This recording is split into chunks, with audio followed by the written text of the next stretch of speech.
There's perhaps no two handguns more frequently compared than the Sig P226 and the Beretta 92, and that's for good reason. Both of these guns are similarly sized, similarly designed, and similarly purposed. Specifically, the Beretta 92 and the Sig P226 are both full-size 9mm handguns with aluminum alloy frames and steel slides, and both are hammer-fired guns that use double-action, single-action operating systems. Both guns also employed double-stack magazine configuration, and when they were introduced, held 15 rounds of 9mm. Nowadays, thanks to more sophisticated magazine designs, the original equipment manufacturer for both Sig and Beretta magazines, Metgar, makes flush-fit magazines the same size and weight as the originals, but they hold 20% more ammunition. A whopping 18 rounds of 9mm. Both guns were designed in 1975, kind of. A very early version of the Beretta 92 that is significantly different from today's models was developed in 1975, while the single-stack predecessor to the Sig P226, known as the Sig P220, was also developed in 1975. Both guns saw a bevy of changes in the 1980s to modernize them, but more importantly, to outdo each other in competing for one of the most lucrative projects in gun history, the military's XM9 pistol program. Strangely enough, this Battle of the Titans started all because of a .38 Special revolver. The U.S. Air Force had previously adopted the Smith & Wesson Combat Masterpiece as the M15 revolver in 1963. After Vietnam, problems began to show up in the M15. Wear and tear in the revolvers meant costly maintenance, and double-action revolvers need skilled gunsmithing beyond the average armorer's level. Worse, the .38 ammunition the revolvers used was prone to squibbing and was not considered to have good stopping power. Therefore, in 1977, the Air Force had one simple request. They asked Congress for funding to develop a more powerful .38 Special cartridge to use in their service revolvers. But much like the trip to the liquor store for just a six-pack, the next thing they knew, the Air Force woke up the next morning in their front lawn after having texted their ex-girlfriend at least a dozen times the night before and with piss pants. The Air Force should have expected trouble when, in response to their request, a committee was formed. This committee determined that the U.S. Armed Forces used a whopping 25 different handguns at a number of different calibers across different branches. The Air Force's request for less shitty .38 Special was specifically denied, and instead, the DoD was instructed that they needed to select one handgun to rule them all, and in the darkness bind them. The DoD issued a series of requirements for this new pistol. It had to be chambered at 9mm with a minimum capacity of 13 rounds, double action, single action, and perhaps most importantly, they had to operate under adverse conditions and survive a 5,000 round test with no more than 8 malfunctions. All handgun manufacturers from NATO countries were invited to compete. This was the handgun equivalent of your parents being out of town in high school. A handgun house party. Notable entries included the Browning High Power, the Walther P88, the Smith & Wesson 459, and 3 H&K pistols, including the P7M13. Sig submitted the 226, which was designed specifically for this trial. Beretta entered the 92F in the competition, a modified version of the early 92S. It seemed like Beretta and Sig had both stumbled on the magic formula, but what flavor of magic formula would prevail? Marinara or Wiener Schnitzel?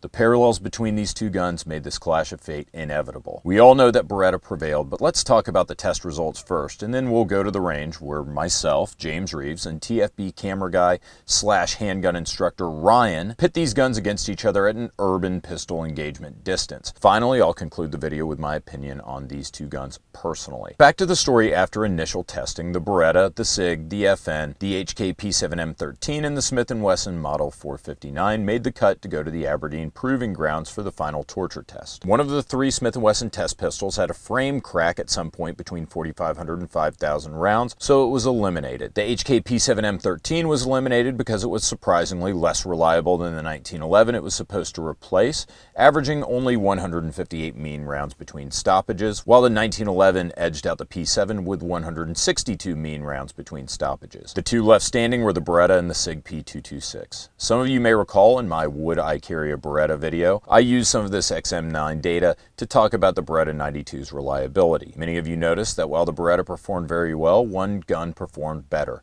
the Seiko pistol. Consequently, there were a lot of questions in the comments about what the Seiko pistol was. Here's a picture of the Seiko. In fact, this was allegedly one of the Seikos from the test. And if it looks a lot like a Sig P226, it's because it is a Sig P226. Seiko Defense imported the Sig P226 for the trials, and they simply referred to it as a Seiko in the tests. If we look at the preliminary test results from 1981, all of the guns were evenly matched, more or less, and all of them failed to meet the desired 800 mean rounds between stoppages. However, in 1984, two guns pulled far, far, far away from the pack. You guessed it, the 226 and the Beretta 92. Sig redesigned the 226 firing pin between 1981 and 1984 because it was the main cause of nearly all of the malfunctions in 1981. Beretta removed an experimental Teflon internal coating from the 92, suspected to have caused failures in the 1981 test. Both guns slayed reliability testing. The 92 went an astounding 1,750 average rounds between failures during its testing, almost 4 times as reliable as the next most reliable gun, the Smith & Wesson 459. But even Beretta's impressive number was eclipsed by the monster performance of the P226, which had only one failure after a whopping 2,877 rounds on average. And although the Sig outplayed the Beretta on straight volume testing,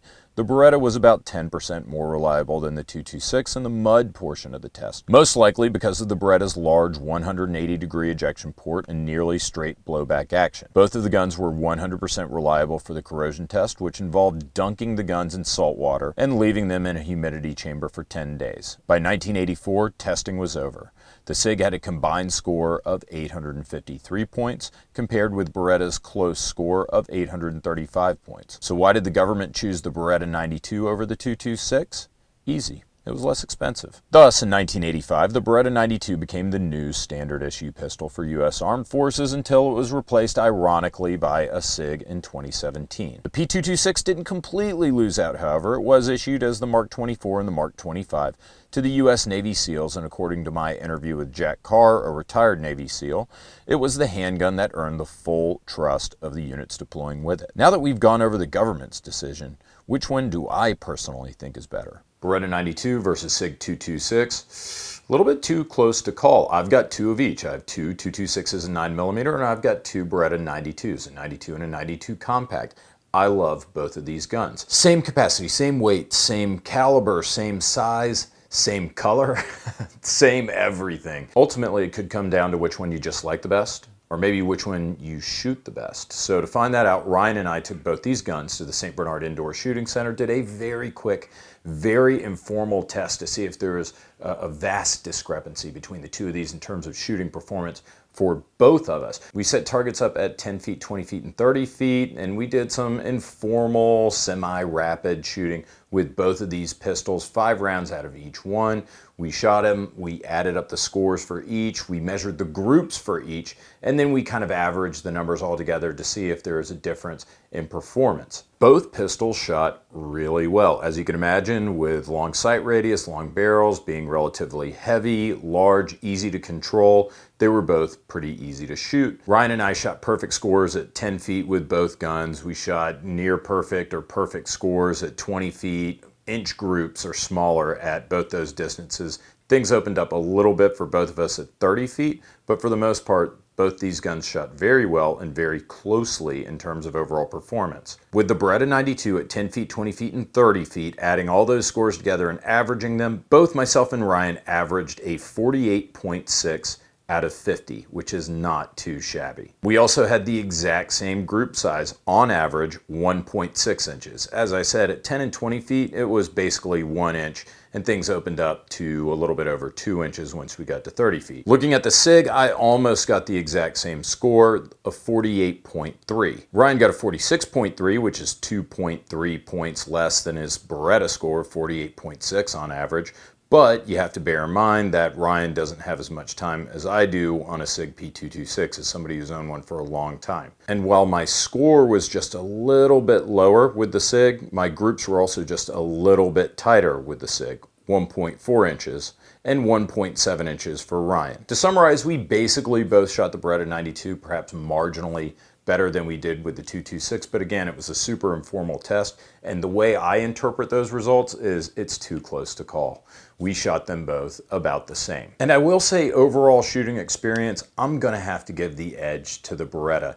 Even though the Beretta's single action trigger is slightly heavier, you're talking about a 5¼ pound single action trigger on this pistol versus a 4½ pound single action trigger on my Sig 226. Ryan and I both happen to like the trigger better on the Beretta 92 than we did the Sig 226. With the 92, you're talking a lot of take up, and once you hit that wall, there's no more movement. Like once you get that trigger all the way to the back, there's no more movement until after you apply a little over 5 pounds of pressure. Now, if we want to look at objective differences, the Beretta 92 has a ½ inch longer barrel than the Sig P226. You're talking about roughly 4½ inch barrel versus a 5-inch barrel in the Beretta 92, which could equate to 25 to maybe 50 at the high end, depending on ammo. 25 to 50 feet per second difference in velocity, so theoretically you should get more energy, albeit not a lot more, but more out of the Beretta 92. Again, a really close consideration. If you're going to suppress the gun, the Beretta 92 might be more attractive. At least it'll give you more options. With most Beretta 92s, unlike this clipped Beretta 92 LTT, you'll have enough barrel protruding from the front of the slide where you can actually thread that and thread a suppressor in place. I don't know that to be true, but I read it on the internet, so it must be reliable information.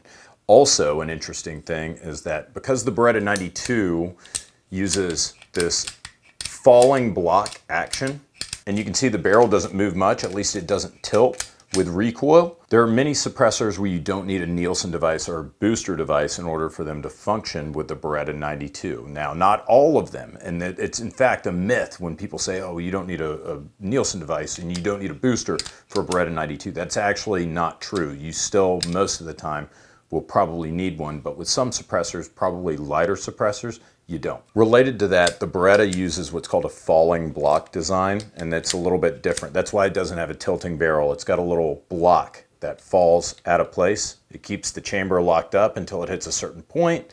Then there's a little block here situated under the barrel that kind of slides out of place, and that'll allow the slide to separate from the barrel. Many of us are more familiar with the Sig 226's action, and you have all the locking happening right here where the chamber meets the slide. The barrel tilts down to unlock, and then whenever the gun's finishing up its recoil process, the barrel slides into place and locks. So it's a little bit more simpler device, and that's why, just purely speculation, I would say that the Sig is ultimately going to be maybe more reliable, just as they found out in the XM9 test, but possibly more durable, because you don't have to worry about that locking block in the Beretta. You don't have to worry about replacing a component like that that's attached to the barrel. And I guess while we're beating up on the 92, another thing that's a little annoying about the 92 is most Beretta 92s have the front sight actually milled into the slide. Now, Beretta has in recent years moved away from that, but most of the Beretta 92s that are out there in circulation, you're not going to be able to change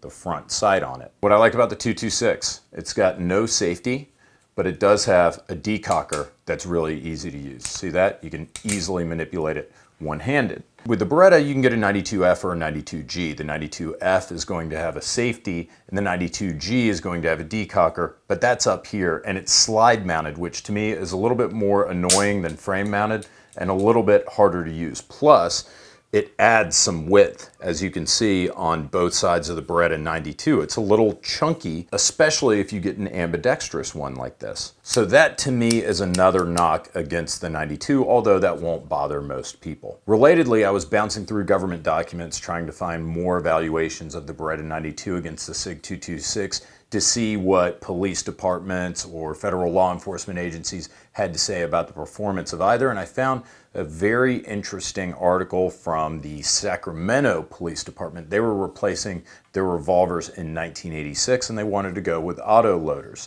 They had 9 autoloaders that they were evaluating. The 2 finalists were, of course, you guessed it, the Sig P226 and the Beretta 92. Interestingly, the 2 dispositive elements for the Sacramento PD when they were deciding between the 226 and the 92 was the fact that the 92 had an external slide-mounted safety that they feel would be difficult perhaps for an officer to disengage while under stress. They also like the fact that the Sig P226 had a slightly lighter single action trigger, and those were basically the tiebreakers. I guess I would say that most people would agree the Beretta 92 might be slightly easier to shoot. You also have those factors I mentioned if you're going to suppress this pistol. It's just a really smooth gun, preeminently Italian, from the oldest gun manufacturer in the world, and it's an excellent pistol. It did win the XM9 competition, although on a cost basis. The 226, the sidearm of the Navy SEALs, pretty hard to beat that endorsement.